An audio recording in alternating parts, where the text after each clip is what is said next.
Welcome to Evolve to Succeed, the podcast that brings together entrepreneurs, founders, business leaders and experts to talk about their journeys and explore the link between personal and business success. I'm your host, Warren Munson, founder of Evolve, a coaching, training and development company focused on enabling business and personal success and creating a community of like-minded individuals. Whether that be through our peer groups, one-to-one coaching, our training and development programs for you and your teams, or through our content and events, our mission is to get the best out of each individual and inspire them to be better both in life and in business. If you want to learn more about Evolve, including our beautiful co-working space in Ashley Cross in Poole, then please go to evolvemembers.com, where you'll find great content, insights, details of all of our services, and also information on our forthcoming events. For now though, let's get on with the show.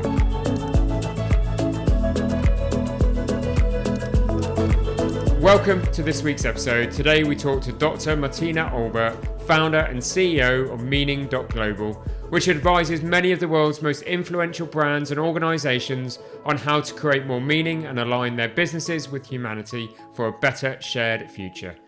Martina is known as the meaning expert and is recognized by Forbes as the global authority on brand meaning. There is so much to talk about here regarding brand value, sustainability, integrity, the changing relationship between consumers and brands, as well as the future of business, all of which Martina has thought-provoking visions about. As a leading authority on this subject, it was a privilege to have Martina on the podcast. It's a fascinating conversation that gave me plenty of new insights and things to think about. I hope it will do the same for you.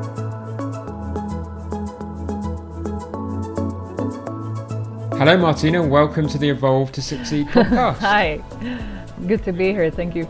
Really looking forward to our conversation today and learning a little bit more about you and what you do.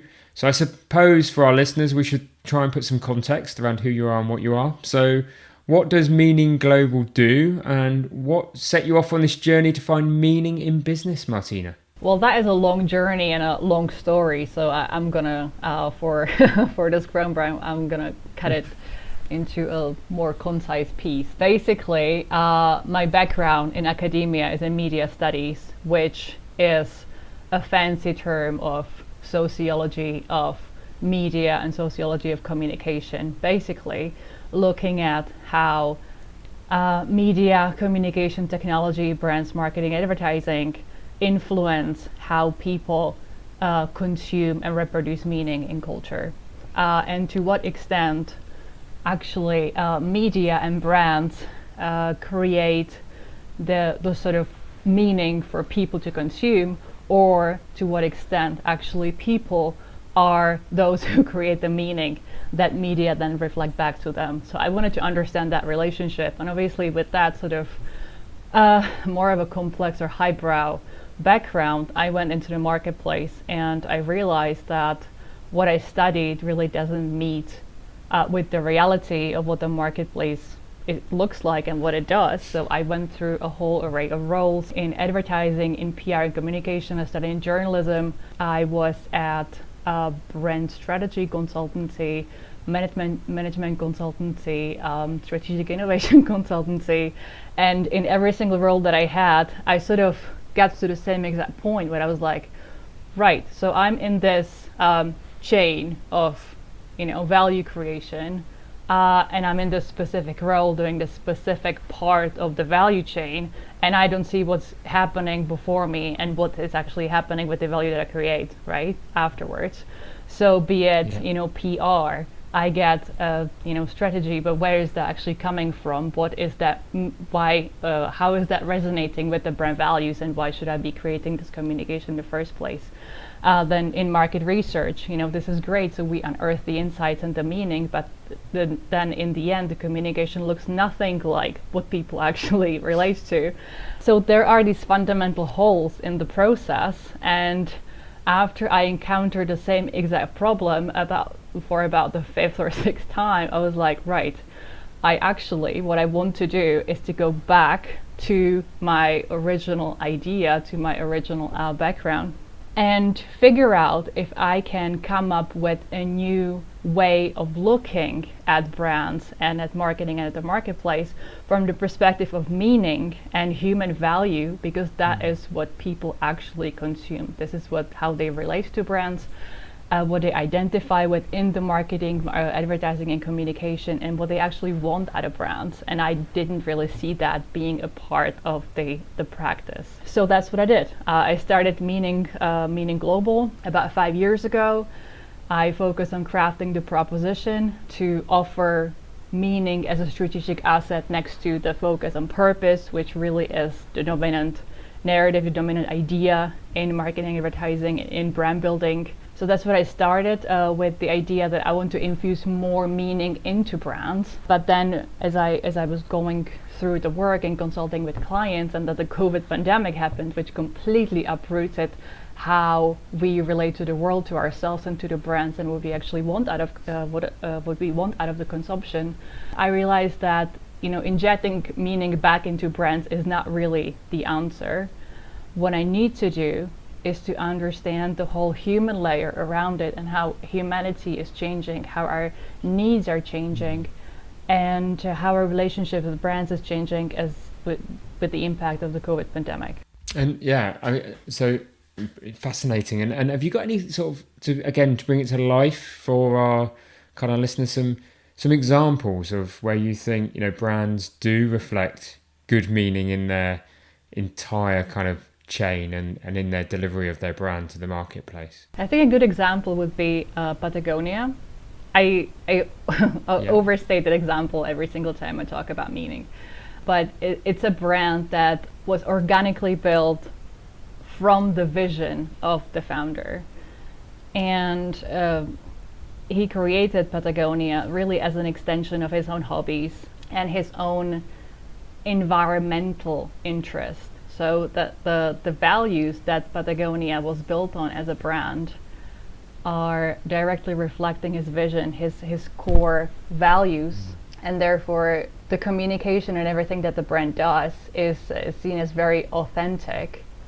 And also its main purpose isn't to generate profit, but to be a sustainable brand that actually creates a better and more sustainable way to create the product, have less waste, and it's much more environmentally and sustainably minded. So this in this way you can see that the integrity of the brand is intact, and this is where the meaning comes from, because and it's actually quite difficult to find a lot of other examples of brands that have this core integrity intact, and that's why the meaning isn't there oftentimes. But a lot of businesses talk about having purpose, and you've used the two words purpose and meaning in slightly different contexts during the course of that kind of intro, which was great. So how do you define that difference between a business having core purpose and a business having real meaning? I think that the easiest way to get out of this conundrum, and I actually wrote a whole article about purpose versus meaning, which way into the future should we go? Do we follow the road of corporate purpose, or should we actually follow the road of human meaning? Because those two roads actually lead us to a completely different outcome and a completely different paradigm of looking at brands and at business. So the easiest way to distinguish the two is that purpose serves the business as a sort of navigation tool, as an internal guidance system, to say, right, we have these kind of values, and this is what we want to achieve in the world. Now, if there are people out there who identify with the same values and the same mindset, right, these are the people that we want to communicate to. And then the meaning is the actual outcome, the deliverable that you impart in people's lives. And that's why there's this fundamental disconnect with purpose and the actual human value that you're delivering to your customers, because you can very easily say, we are doing this, and be all about the great talk, but not really walk the walk, right? Not really actually deliver on the vision and on the purpose that you're saying that you're doing, but you're not really doing it. So there's this lack of accountability. That's the first point. And the second point is, I can very easily buy into your beliefs and values as a brand and say, that purpose resonates. But in the end of the day, I don't really care about the brand's purpose. What I care about is how they're delivering meaningful value into my life. What do I get out of it, right? I'm not going to buy your product just because you have a fancy purpose that sounds like something that I could identify with. I need to understand, how do you deliver value to me? And if that meaningful value isn't there, then you can have the best purpose in the world, but it's not going to make any difference in my life, right? And that's where the meaning comes to play. And there is so much, I suppose, that I can correlate and relate to that, and I can understand that. I suppose that is, isn't it, a lot of purpose that organisations portray to have, or can be sometimes just marketing speak that don't create with the reality of what happens as a consumer on the ground. And that's that. So, and talking about that and leading into that, you recently published a new paper entitled Reimagining Consumerism as a Force for Good. Tell us how that paper came about and what does it contain within it? Sure. So again, just briefly, I was asked by Jana Eckhart, who is the head of marketing program at the King's College London, and also on the board of editors of the American Journal of Consumer Research, to give her some provocative idea, like a little bit different perspective on a new topic of the upcoming issue, which was on the future of consumer collectives. And so we had a short chat, and she was like, I really want you to look at this topic of consumer collectives and think about where our consumer collectives headed. And I was like, I really have a fundamental problem with that idea, because I don't think that they're headed anywhere. Well, if they're headed somewhere, it's to the end of looking at people as consumers.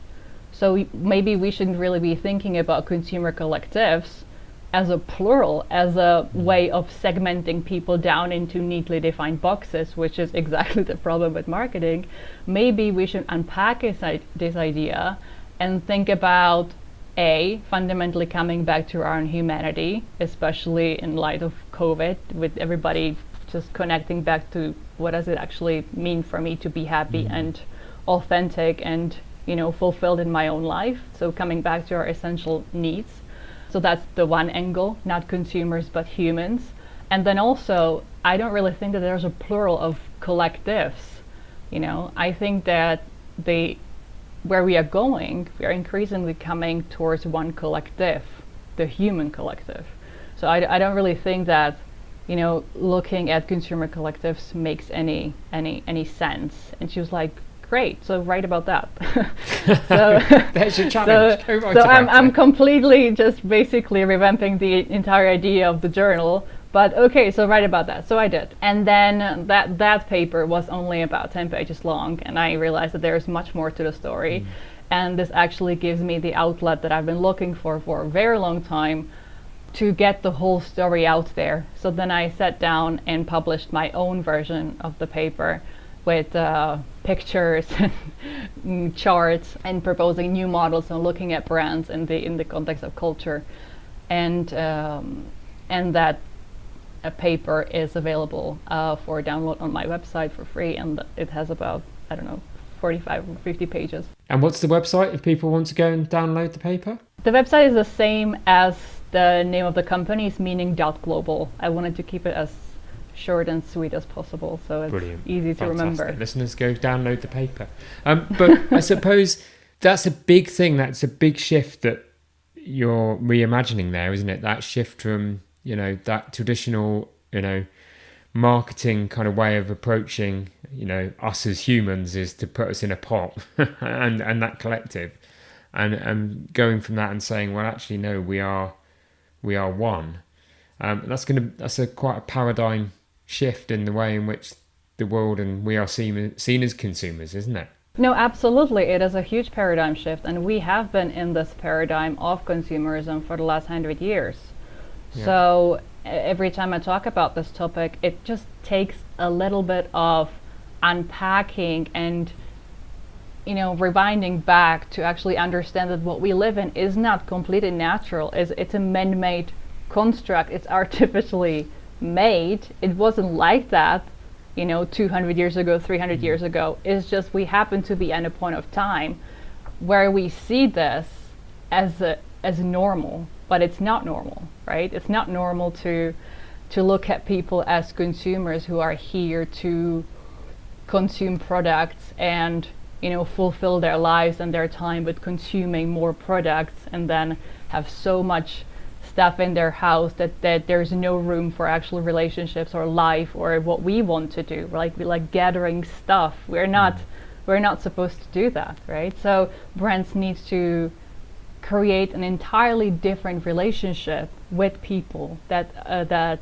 is actually reflective of what do we need, not fueling artificial desires to consume more, but actually thinking about, right, how can I create a product or a brand that helps people do and achieve in the world what they want to do? How can I elevate human well-being through my product? How can I be a force for change in the world and actually offset some of the consequences of the late capitalism through my product and solve, I don't know, climate crisis, solve deforestation, solve carbon emissions, solve the fact that we are having less water resources? You can do that just by rethinking and reimagining how you create the product, how you think about your business and what it's supposed to do and what kind of value it creates and for whom, right? And so it's like a fundamental rethinking of the whole philosophy of consumerism and of business, and I think it's inevitable, really. I'm not the only thinker who is thinking and writing about this. There are other people who are writing books about this and speaking about these topics. So we are in the midst of a great change. Yeah. And I suppose when you're in the midst of a great change, then, it takes a very bold business, brave business to stop thinking in the traditional way, doesn't it? And stop thinking in the way that has worked for the last 100 years and has developed or a new business. Yeah. That's actually far easier to solve this problem and that's where you are sitting, right? At the side of startups and new entrepreneurs. It's actually far easier to solve this by creating completely new businesses that look at human needs from an entirely different point of view, rather than trying to change the corporations, right? They will have to catch up eventually anyway, otherwise they're not going to be in business, really. So it's not like it's a choice, but it's definitely much easier to look at this from the perspective of starting new businesses and innovation and change the culture of business from that perspective, rather than waiting for big corporations that have been around for 100 or 150 years to look up to them to, okay, so when do you make the change? And once you make the change, now it's official. It's not going to happen that way. The market is always disrupted by the new players, not the other way around. Brilliant. And that is so true, isn't it? It's the entrepreneurs out there, it's the founders out there that want to go and do something different and create something different, that create these businesses that do make change happen. And I suppose history does show us that. And history also shows, doesn't it, that there will be some Goliaths, some really successful, what perceived as successful corporations right now that won't change. And when they don't change, we lose some of those Goliaths in that process. And there's huge businesses out there that, we all perhaps grew up with that don't exist today, did they? Because they didn't move with the times. Sure. And so therefore, did you, in terms of your, the consulting that you do and the organizations you work with, are they typically those startup, smaller entities, or does it range from those kind of businesses through to some of the larger corporates? Who typically will engage with you? I think it really falls across the entire spectrum. Yeah. So that's the beauty of Meaning, because it's it's not there. Then by definition, a lot of people from various types of businesses, various sizes of businesses, and various business functions are interested in what I'm talking about and in my point of view. So that's why it's very diverse what I'm doing. So I can be talking to a CMO at a large brand, Another day I can be talking to, let's say, head of innovation or research at a luxury brand house who want to really understand what is going on and how is the world being redefined, and therefore what that means for their future. How should they plan their communication and product development and how to be relevant. The next day I can be talking, just like I was this week, I was talking to two founder businesses, both based in the US. One is in the food industry and one is in the fashion / athleisure industry. And both want to disrupt the way that that industry operates from different points of view, both sustainable, both environmental, ethical. So that really is the beauty of what I do, that I can add value, can add different value to different businesses at different times. It's a bit hard to really nail that down into that neat box that I was talking about. What is it that you do? I create meaning. I help people create more meaning in the marketplace, and it can look in many different ways. So that's why I like what I do. Brilliant, fantastic. And you've alluded to it and you talked about it. I just, in terms of the pandemic and that shift in, us as humans, you clearly fundamentally believe that the pandemic has served to accelerate change. Why Absolutely. do you think that was? Why do I think that? The pandemic has changed our perception of what we want as humans. That. The change was already ongoing even before the pandemic. We saw that people are increasingly unhappy with this rat race and this like meaningless approach towards life where we are pretty much on autopilot, just like completely switched off in life, just going to work, commuting, sitting in traffic. I mean, it's unbearable. It's so meaningless that if we were to constantly question what we're doing, like our lives would literally be unbearable. So we didn't. But now, everybody being locked inside their apartment and having to actually, well, first, not being able to move, so not being able to escape their own lives, right? And the hollowness of the life, if you will, not being able to consume because we couldn't go outside. Suddenly, the only way, if you cannot go outside, and if you really cannot even plan ahead, the only way to go is to move inward. And that's what people did. So that's why they started to question, what do I actually need to be happy? What are my needs? What are the needs that I've never been really thinking about because I either didn't have a time or I didn't need to? And what do I want out of my life, right? Like questioning these absolutely fundamental existential ideas about where we're going, and we never really had time to do that, and the ability to do that, and the ability to reimagine our lives the way that we wanted to live them. And that's one. And the second thing, to be able to do that on a collective level, right? Because everybody was in the same situation. So that's why the COVID pandemic has really served as a precedent for us collectively being able to move into a completely different mental space. And we've now gone through this shift in consciousness, and suddenly we don't want to go back, right? Because there is no meaning there.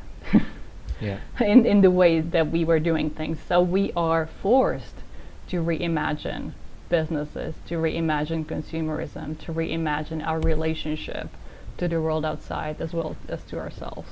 And this poses a gigantic opportunity, actually. It's not a threat as much as a gigantic opportunity for brands to think about, how can I create much more value for people, different types of value, just that go far beyond the transactional relationship of me seeing something on a shelf and then buying it and going home and consuming that product. How can I create things that help people express who they are, create much more authentic relationships, create platforms that connect people with themselves, because we've seen that belonging and meaningful connections are really what we craved the most during the pandemic, because we couldn't connect with anybody. Defines us as humans. That defines us as humans. And that's it. We are coming back to this humanity layer that we've lost because we were told that we were consumers, but we're not consumers. As somebody in it, and you just watching you, our listeners can hear you, I can see you as well, that passion that you have for this subject.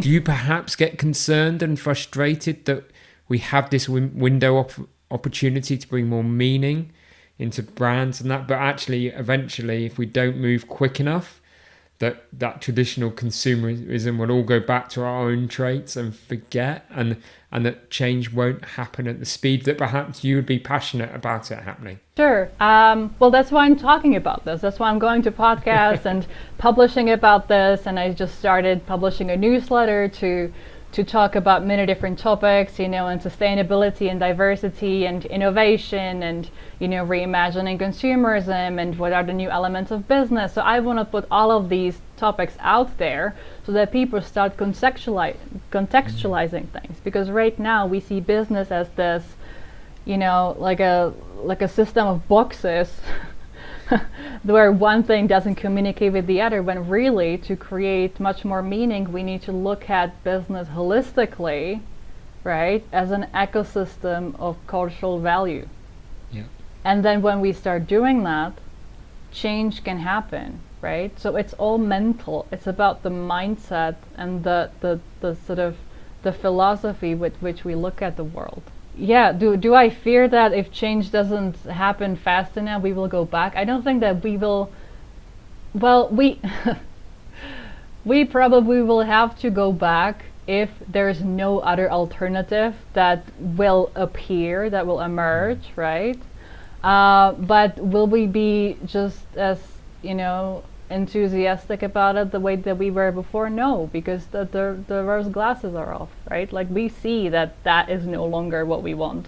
So either we have this opportunity now to create much more humanistic way of looking at business and much more exciting and authentic new things, which should be actually what brands want to do, right? They're in the business of connecting with people, so that is this opportunity. If they don't jump on it, it will happen eventually. It will just be much slower and more painful.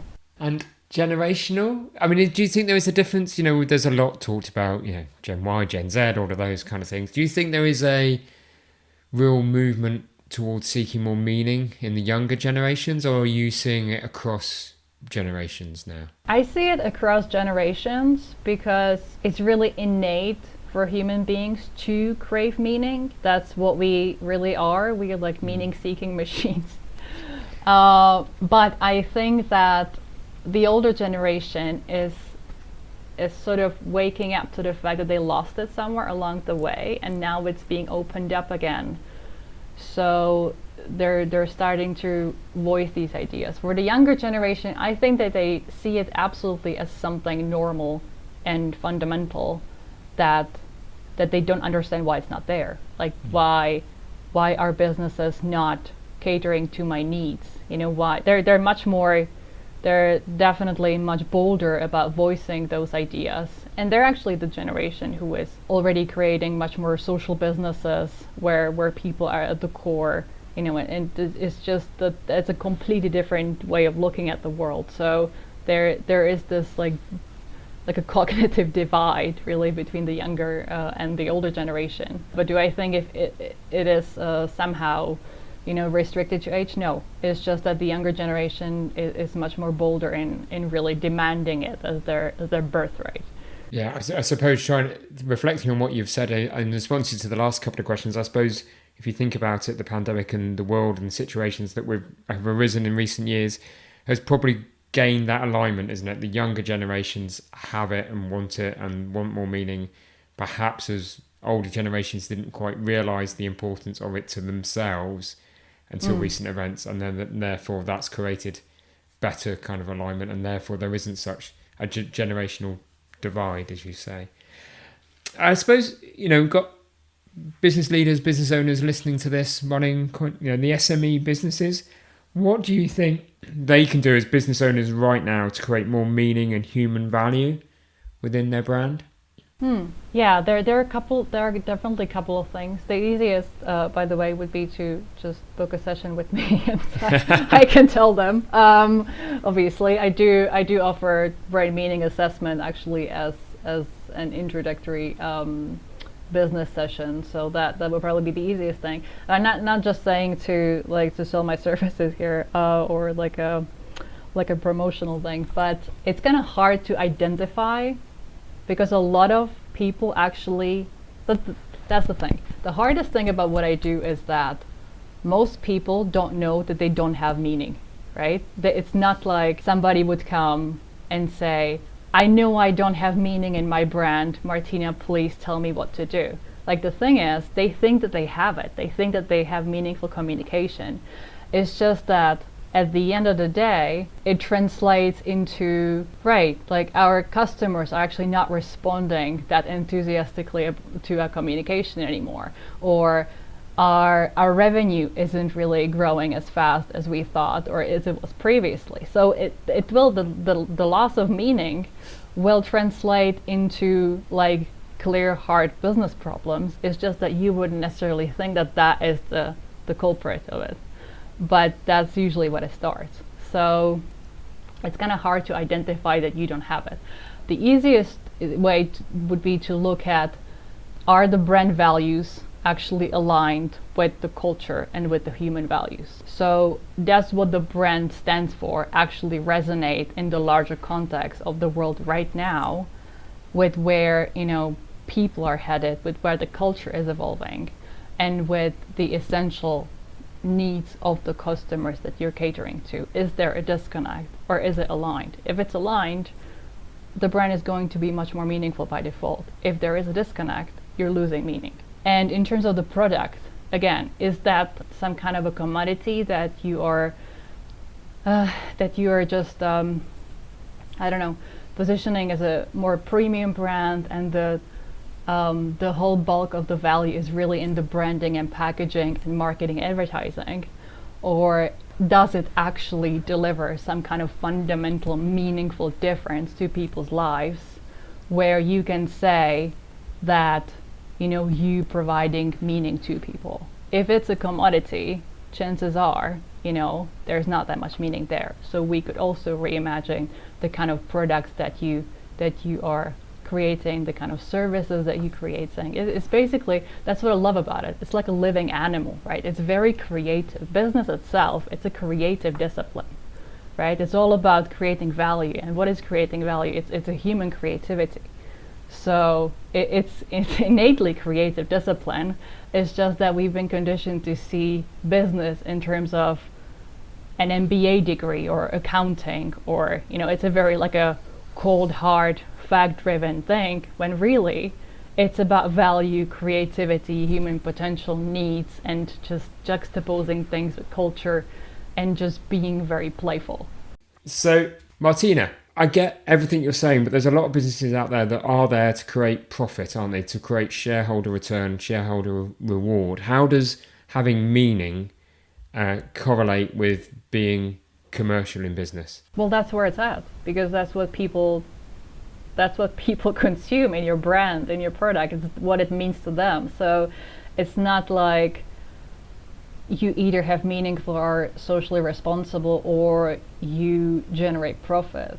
Those two things correlate precisely in the way that the more meaning you have, the more profit you can generate, because the more you're relevant to your consumer audiences. So it's not like you have to compromise. That's the thing. Like, it's not it. Yes, meaning is the human value that people relate to, but it doesn't mean that somehow that's, you know, all social, sustainable, and about climate change. Like, those two things, sure, like doing good in the world creates more meaning for the business and the brand, but it's not like you would have to ultimately think about cutting down profits. Just focus on things that are good for people and create far more value in their lives, and that's how you become much more profitable by default. You're not sacrificing your profits for meaning. Meaning is exactly the tool and the core asset that grows your profits. It's just that you will be doing things that are far more meaningful. So it's a win-win, because you're creating less waste, and also are thinking and being mindful and conscious of the consequences that you're creating further down the line with your business. So it is really a win-win. You create more profits, you deliver more meaning to people, and you're also being mindful in terms of the sustainability element and the consequences that you create for the future. Fantastic, brilliant, great answer. And it's great, to see that correlation between the two, I suppose, and our listeners will I'm sure relate to that. So as we kind of wrap up our conversation, I always end with one single question, which is, what does success mean to you, Martina?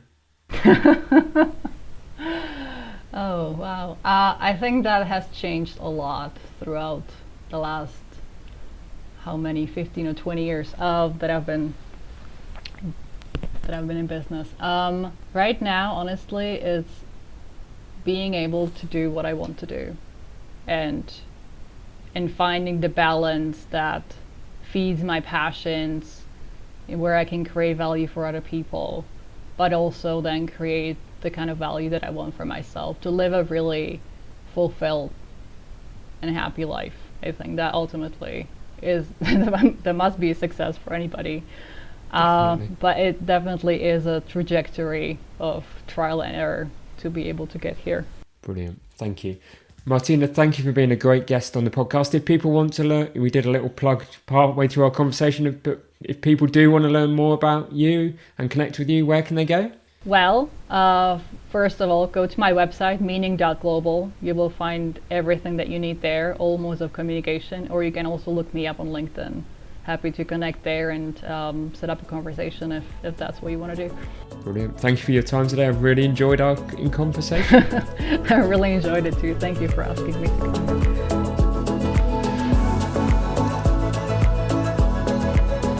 Thank you for listening to the Evolve to Succeed podcast. My hope with every episode is that you've learned something new or heard something that challenged your way of thinking and further motivated you on your path towards becoming a more knowledgeable, informed and inspired individual and business leader. If you enjoyed this episode, then please help us by rating, reviewing and subscribing. We really value your feedback and would love to have you along for future episodes. And please don't forget to learn more about Evolve by going to evolvemembers.com. Thank you for listening. See you next week.